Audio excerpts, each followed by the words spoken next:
زنگنه بنزین خیرات به ونزوئلا نداده‌ایم. بیژن زنگنه وزیر نفت ایران میگوید جمهوری اسلامی ایران بنزین خیراتی به ونزوئلا نداده و آمریکایی‌ها در تلاش برای خریدن ناخودآهای نفتکش ایرانی بودند.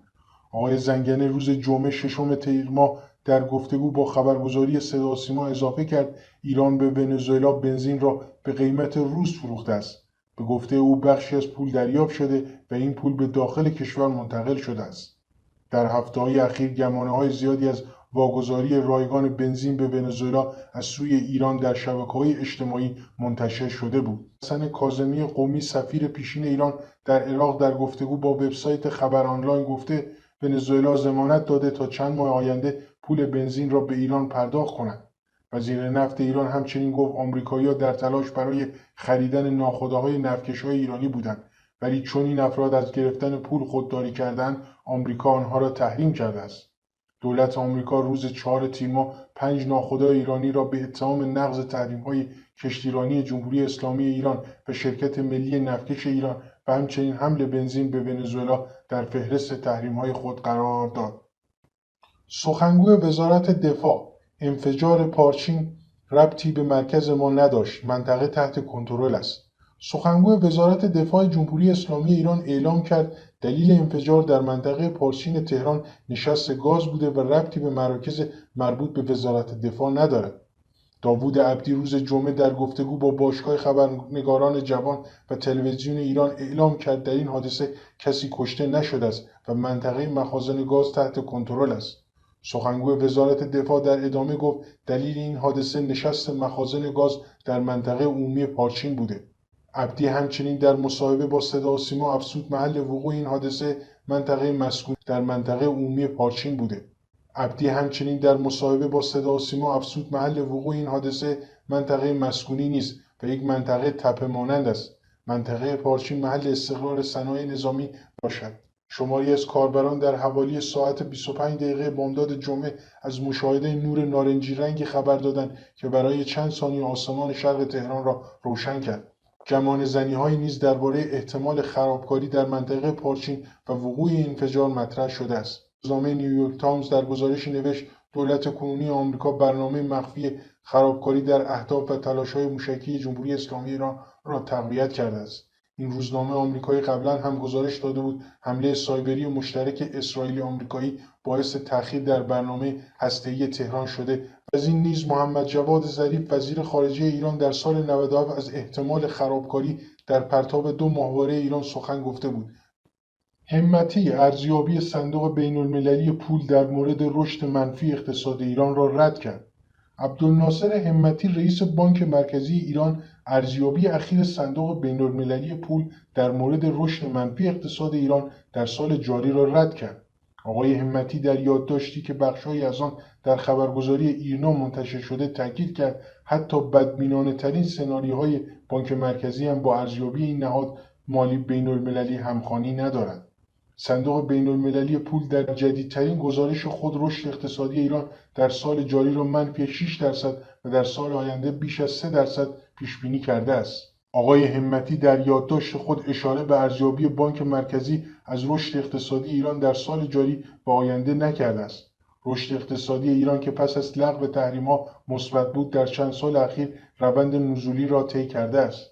سقوط بهای نفت و کاهش چشمگیر صادرات نفت ایران میزان درآمد ارزی داده و ارزش پول ملی به شدت سقوط کرده است. برنامه استاندار تهران در برابر افزایش شمار بیماران مبتلا به کرونا در پایتخت ترویج استفاده از ماسک. استاندار تهران نسبت به پیامد ادامه افزایش شمار بیماران کرونا در پایتخت هشدار داد و با تاکید بر اینکه در صورت ادامه افزایش ابتلا به ویروس کرونا در استان تهران تصمیمات جدیدی اتخاذ خواهد شد. بازگشت محدودیت‌ها را رد کرد و گفت که باید الزام استفاده از ماسک ترویج شود. انوشیروان محسنی بندپی در حاشیه جلسه شورای ترافیک استان تهران با تاکید بر اینکه استفاده از ماسک و رعایت پروتکل‌ها باید از سوی شهروندان مورد توجه قرار گیرد گفت اگر همین شیب افزایش ابتلا ادامه پیدا کند قطعاً تصمیمات جدی را اتخاذ می‌کنیم. محسنی بندپی البته احتمال بازگشت محدودیت‌ها و تعطیلی مشاغل را رد کرد و گفت در مورد بازگشت تعطیلی‌ها بعید می‌دانم چنین اتفاقی بیفتد، اما الزام استفاده از ماسک باید در میان شهروندان ترویج شود. استاندار تهران افزود همکنون بالغ بر 90% مسافران مترو از ماسک استفاده می‌کنند، اما حجم بالای مسافر در مترو و حوزه حمل و نقل عمومی باعث می‌شود که رعایت فاصله گذاری محقق نشود. محسنی بندپی با بیان اینکه عدم رعایت فاصله گذاری در مترو و حمل و نقل عمومی یکی از دلایل افزایش موارد ابتلا به ویروس کرونا در تهران میباشد افزود بی تردید باید ارتقای فاصله گذاری و رعایت آن توسط مردم که در حال حاضر حدود 30% است به بالای 50% افزایش پیدا کند. استاندار تهران همزمان با هشدار دوباره پیامد افزایش شمار بیماران مبتلا به کرونا گفت تالارها برای صرف غذا با رعایت پروتکل‌های بهداشتی مانعی ندارد، ولی برای برگزاری مراسم عروسی شرایط جمع‌های رعایت فاصله گذاری اجتماعی امکان پذیر نیست. به دلیل نشست زمین شکاف‌هایی با طول 80 کیلومتر و عمق 50 متر در دشت نیشابور ایجاد شده است. سعید خجسته‌پور مدیر امور منابع آب نیشابور گفت به دلیل خشکسالی‌های 30 سال گذشته و برداشت بی‌رویه از سفره‌های زیرزمینی اکنون شاهد نشست دشت نیشابور و ایجاد شکاف‌هایی به طول 80 کیلومتر و عمق 50 متر هستیم. مدیر امور منابع آب نیشابور افزود شکاف‌های ناشی از نشست دشت نیشابور خطوط زیربنایی نفت و گاز را نیز قطع کرده و در برخی قسمت‌ها نزدیک به ریل راه‌آهن شدند. سعید خجسته‌پور با بیان اینکه در بین 37 دشت استان خراسان رضوی دشت نیشابور بیشترین کثره مخازن را دارد، از نمایان شدن تمام آثار شوم ناشی از اضافه برداشت آب در دشت نیشابور خبر داد و گفت افت سطح آب چاه، ایجاد شکاف و نشست دشت، شور شدن آب و کاهش ظرفیت آبگیری آبخوان از آثار شوم برداشت بی‌رویه آب در دشت نیشابور است.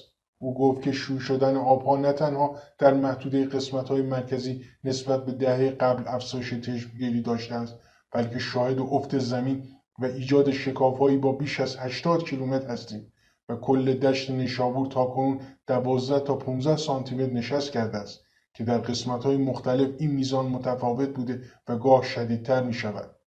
مدیر امور منابع آب نیشابور با اشاره به اینکه وقتی سفره آب زیرزمینی فشرده شده و ذرات سازنده خاک به هم نزدیک و فضا از بین رفت، ظرفیت آبگیری از دست می‌رود.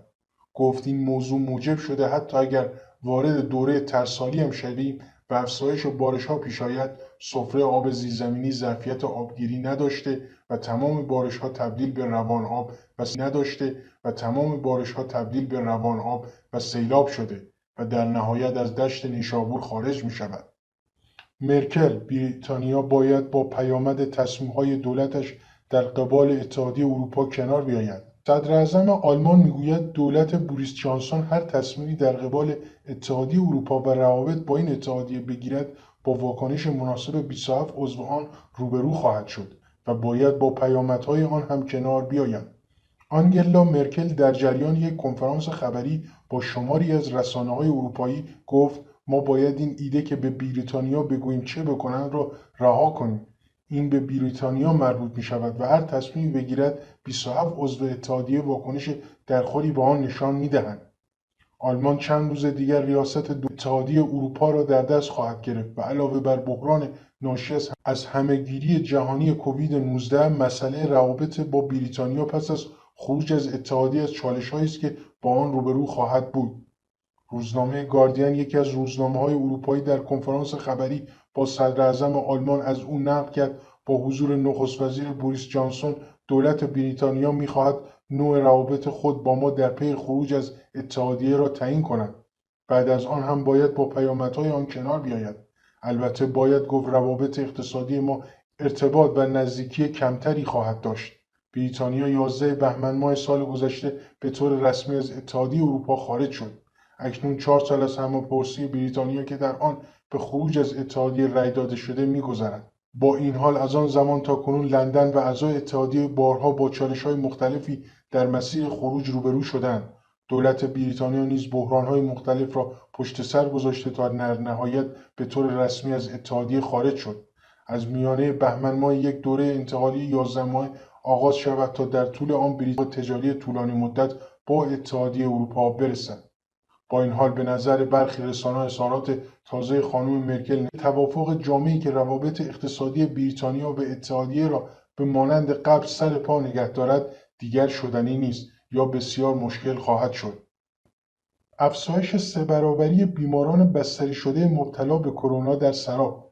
یحیوی فرمانده سراب وضعیت شیوع و ابتلا به کرونا در این شهر استان آذربایجان شرقی را قرمز عنوان کرد و از افزایش 3 برابری بیماران بستری شده مبتلا به کرونا در این شهر نسبت به ماه گذشته خبر داد.